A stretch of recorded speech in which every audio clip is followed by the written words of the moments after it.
Since the creation of the Lego brick in 1958, there have been tons of both in-house Lego themes like Power Miners, Castle, and City, as well as licensed themes such as Harry Potter, Star Wars, and Marvel. But today, we're going to be breaking down some of the most obscure and interesting Lego themes of all time.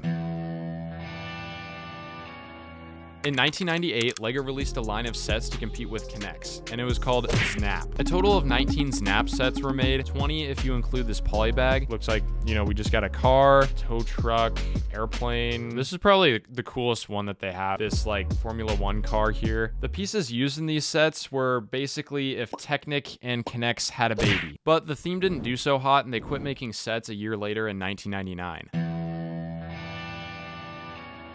Mario is a pretty recent one, and the first sets came out in 2020, and they're still making them today. The three characters you can play as are Mario, Luigi, and Peach, but they're these big blocky looking things, and they're electronic, so the eyes move and blink and stuff. I'm sorry, this Mario just like gives me the creeps.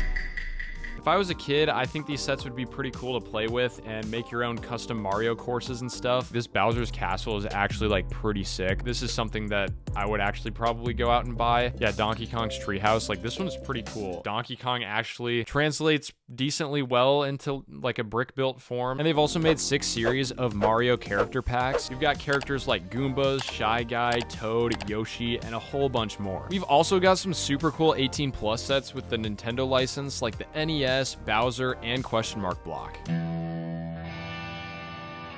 In 2010, LEGO made a wave of 6 Ben 10 Alien Force sets. I remember these being a thing when I was a kid. Never really got into them. They were kind of like Bionicles, but I think it's interesting LEGO just randomly decided to make some Ben 10 sets. There's a Spider Monkey, Swamp Fire, Chroma Stone. It's been so long since I've watched Ben 10. Big Chungosaur, Jet Ray, and Big Chill. Nice looking squad here. But they didn't sell very well, so the theme was discontinued after just one wave of sets.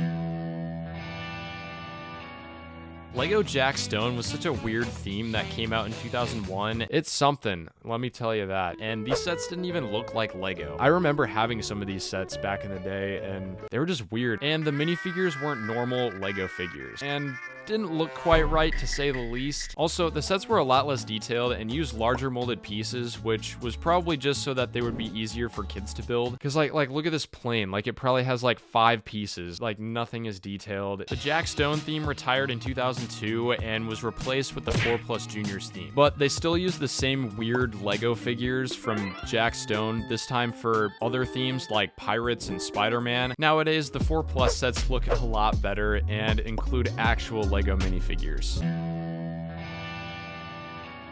So Avatar: The Last Airbender is like one of my all-time favorite shows, or at least animated shows. It's an incredible show. I absolutely love it. But in 2006, LEGO made a test run of Nickelodeon sets and made 2 Avatar sets and 3 SpongeBob sets, and basically whichever theme sold better they were going to run with. Well, SpongeBob ended up selling better, so those 2 Avatar sets are the only 2 we ever got. And now like these sets and figures are worth an insane amount of money. Like LEGO, if you're watching this, please remake Avatar: The Last Airbender sets. So the first Avatar set was the Air Temple. It low-key looks like a Hogwarts castle from back in the day. You get Aang on his glider. It looks like there's Sokka in the background. The second set is the Fire Nation ship. There's not much detail there. It doesn't look too great, but you get Prince Zuko. I guess it's just like the way that they did the printing like on the top of the head instead of like actual hair pieces just weirds me out. But like Katara looks fine, I guess.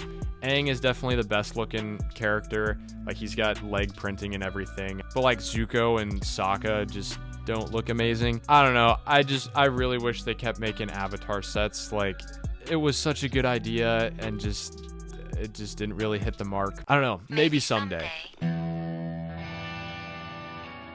Lego Simpsons is a pretty surprising one since some of those episodes are pretty mature, but I guess it kind of opened the door for other sets like The Office, Friends, Seinfeld, and Stranger Things. Either way, Lego made 2 official sets, being the Simpsons house and the Quickie Mart, as well as a Lego Dimensions pack and 2 series of CMFs. For every one of these characters, Lego had to make a new mold for the headpiece and everything. I just think some of these look really, really interesting, but it just shows you the lengths that Lego can go to make some really cool molds for specific Lego figures. Lego Forma was actually the first Lego theme that was crowdfunded. They were kind of testing the waters. Get it? Which, like, I think the concept is pretty neat. The idea is kind of similar to this other Lego theme called Muji that released in 2009 and was sold in Japan, where they combined paper with Lego pieces. Basically, how Lego Forma works is you buy this base model set and there's a Technic stand that you build and then put this plastic fish skin around it. There's also a gear mechanism where you can turn a knob and it looks like the fish is actually swimming. The theme was released in 2019 with 1 set and 3 additional sets of skins. I definitely like the shark one the best probably, but it was ultimately discontinued a year later.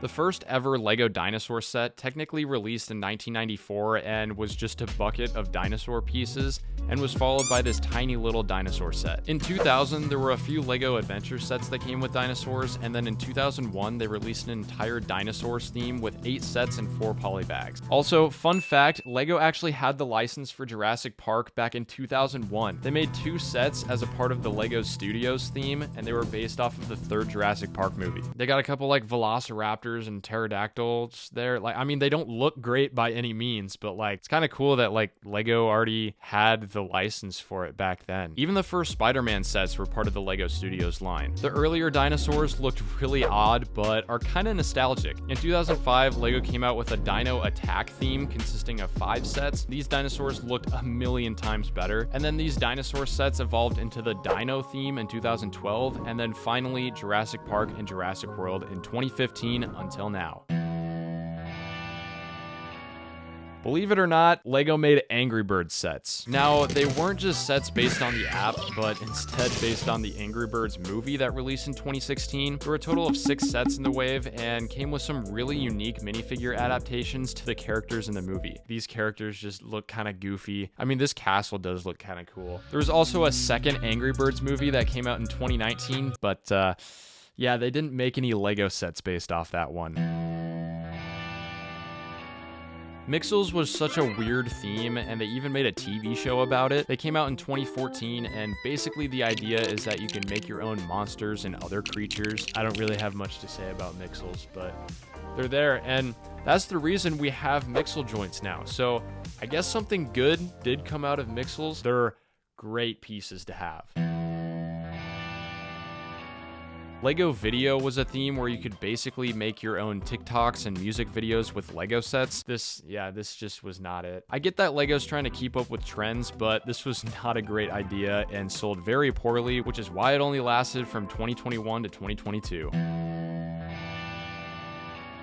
Trolls was another interesting one-off theme Lego release consisting of 9 sets. These sets are definitely very vibrant and colorful, but I just don't think it translated very well into Lego. Yeah, like these characters just look weird. Like this doesn't even look like Lego, you know what I'm saying? Like it almost looks like Lego Duplo. Lego Minions was a theme I was low-key surprised Lego made sets for, and while it might seem kind of weird for Lego to make Minions sets, some of these sets are actually pretty cool, especially this buildable Minions set that kind of reminds me of that buildable SpongeBob set from back in the day. And fun fact, Mega Bloks actually had the license for Minions before Lego did, but Mega Bloks made a very similar Minions set, and then Lego just kind of copied that. From 1979 to 1989, Lego made Fabuland sets. These sets were supposed to be sort of a transition from kids playing with Duplo to actual Lego bricks. This must have been something else back in the day. There's just a bunch of sets just with like random characters. There's an elephant, there's a pig, Henry the Horse Carpenter, Patrick Panda, Tubby and Tuba. These are just goofy. There's a crocodile on a skateboard. That is pretty sick. Look at this guy. That's awesome. Wally the Walrus. Yes, sir. This theme was pretty weird, but there are still a lot of die-hard Fabuland collectors out there today. If you like this video, comment what you want to see next, and make sure to subscribe and turn on notifications so you don't miss the next one. That's it for this video. Hope you enjoyed, and if you want to see Lego Star Wars sets that have never been made, check out this video right here. Peace out.